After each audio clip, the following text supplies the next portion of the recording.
శ్రీకాకుళం సిటీలో ఉన్న south India shopping మాల్లో భారీ అగ్ని ప్రమాదం సంభవించింది. ఈ ప్రమాదంలో 3 అంతస్తుల భవనం కాలిబూడిదైంది. భవనంలో ఉన్న వస్త్రాలు, ఫర్నిచర్ మొత్తం ఈ ప్రమాదంలో కాలిపోయాయి. అగ్నిమాపక దళం 2 జేసీబీలు, 10 అగ్నిమాపక శకటాల సహాయంతో దాదాపు 10 గంటల పాటు శ్రమించి మంటలు అదుపు చేశారు. భవనానికి విద్యుత్ అంతరాయం కలగకుండా ఏర్పాటు చేసిన జనరేటర్ వ్యవస్థలో లోపాల కారణంగా ప్రమాదం జరిగి ఉండవచ్చని ప్రాథమికంగా అంచనా వేస్తున్నారు.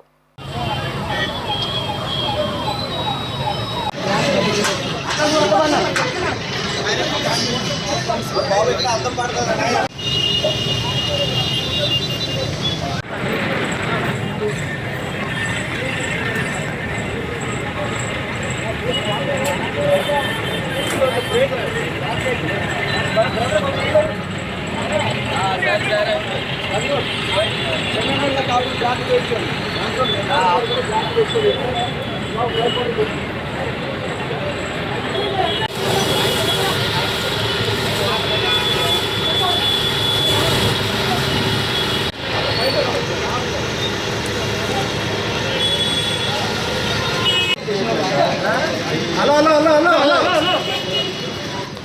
ఏంటి సార్ తమ్ముడు ఎందుకు